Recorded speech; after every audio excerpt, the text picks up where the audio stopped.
Do you have any recollections of Clark Gable or the other principals? Only that he was like a wonderful daddy, just a big, kind man, and my mother affirmed that he was very solicitous and considerate of me.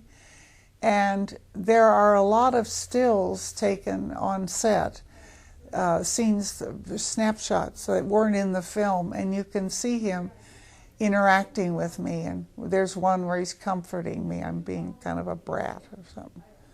Sweet guy. In the film. Yeah, doesn't that it? relationship you two had. Doesn't it? Yeah, and it seems very genuine. Yeah.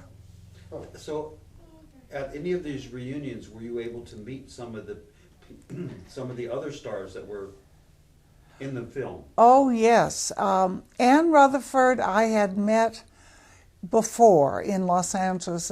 She and my mother kibitzed. Evelyn Keyes I had never met. She was one of Scarlett's sisters. Olivia I've never connected with her. She's always in Paris, and I'm here, and I don't get to go to the ones. There was Fred Crane, who was one of the Tarleton twins, along with Steve Reeves, Superman. Mm-hmm. People sometimes don't know that. Of course, Butterfly McQueen, Prissy, she was just a legend in her own time. Mammy was already gone, Hattie McDaniel, but Hattie's nephew came to that first reunion. And then there are two men that played babies or little boys, Bo, that'd be Ashley and Melanie's sons.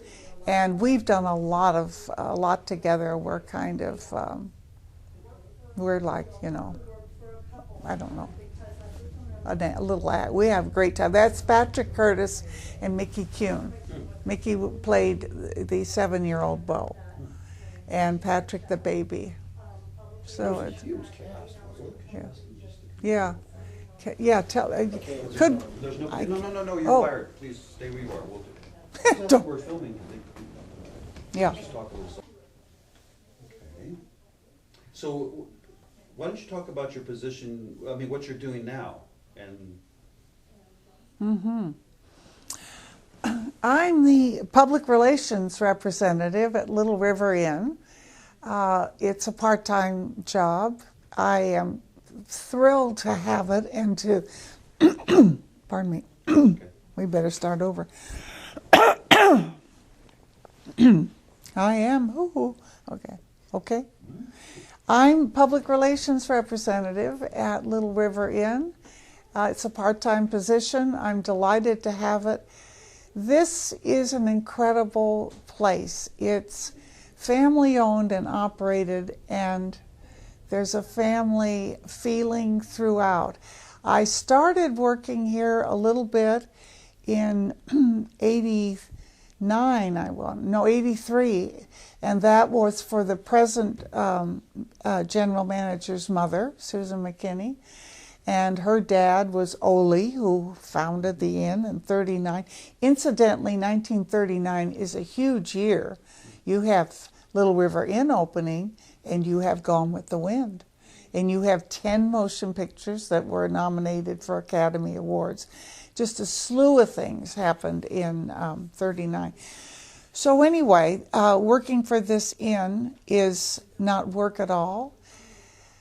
I write a newsletter for the guests. I hope you read yours because there'll be a quiz. And we do a newsletter for the Woods, which is a retirement community right up the road from us, and a nice group of people that come here, and press releases for the local papers and events. We have some fabulous events. Our manager, Callie, started the First Day of the Dead celebration on the Mendocino coast. They have them all over California. So this will be our third one coming up. And you have a book. I did do a book. I took a creative writing class at College of the Redwoods, which is in Fort Bragg, and they had a brilliant instructor and editor, and I wrote some of my memories, which I told you, and she suggested a book, and so that's what I did. And I had to flesh that little thin Gone with the Wind memoir with some personal memoir. So I wrote about my mother and my sister, early LA. It's fun. So now, Gone with the Wind, was that your only film that you ever did, or did you? That peaked at 5. Actually, I know, not a bad film to retire on. Actually, I did the voice for the young Feline in Bambi. So 2 good ones, little Feline. That was the career. That was it. Wow. Well, that's great. You had a classic, and then you worked for Disney. I mean, Exactly. It doesn't get much better than that. and did you say Bambi? Bambi. Well, that was a classic too. Just 2 years ago, Disney had, they remastered Bambi, and they brought, they tried to get Bambi, he was sick, Thumper and me down, and they showed the film, and they had a little panel. And the thrill was seeing the last of the animators who worked on the cell, you know, that traditional kind of animation. And he came out in a wheelchair. He was very old, but he was sharp as anything. And he talked about how before they made Bambi, Disney had a number of the animators out to a ranch that he'd rented, and they stayed several days and brought in all these animals, and they watched how the bunnies ran and how they and how they jumped, and you know, just fascinating. I just love that. And the young man who was in charge of remastering Bambi, a traditionalist, which, you know, is not the current Disney system, he said he thought Bambi was the most beautiful of all of the original cartoons, more than, what's the one we usually hear about, Fantasia. He thought Bambi was better. So. And how old were you when you did that? Well, at 5. I finished Gone with the Wind. I went right over and did that. And what was so difficult to be up on the stage and be interviewed for Bambi, I don't remember anything about it. So luckily, before I had to admit that, I said to the MC, you know, this is Thumper's movie. And here's this lovely guy who's also not in the business anymore, and he could tell all about Thumper because he was about 7, so I got off of that. So they never knew. Perfect. This is good. This is wonderful. I think you should ask the question. Well, we always end because we're from Santa Cruz. Have you ever been to Santa Cruz? Yes, I have. We always ask everybody what they think of Santa Cruz. I thought it was charming. The boardwalk, the town itself, the people are different. I'll tell you why I was there. For a while, I worked for the FEMA. We called it the Federal Disaster Something Committee. It was FDIC then. And as a public information officer, and we had a disaster down there. Heavy, heavy, heavy rains. So I was down there preparing posters to put up, and, you know, the press releases and stuff. So was that in 1985?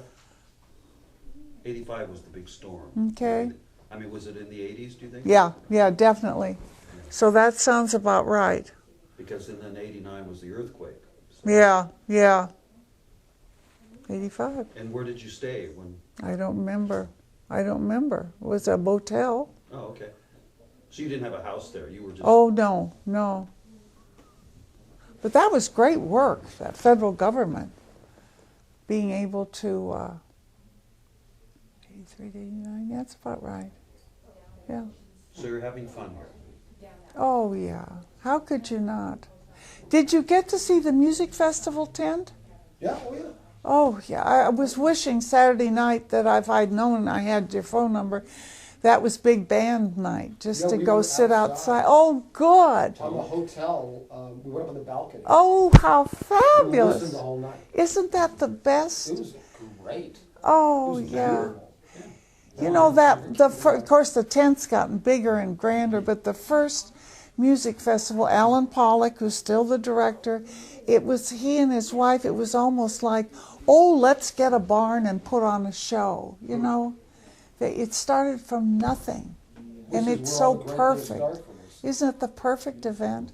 And our film festival is sensational. It's intimate. You can walk from venue to venue. Things that are done up here have a real feeling, I think. That's perfect. That's great. I think it's great. Now don't stay where you are because you're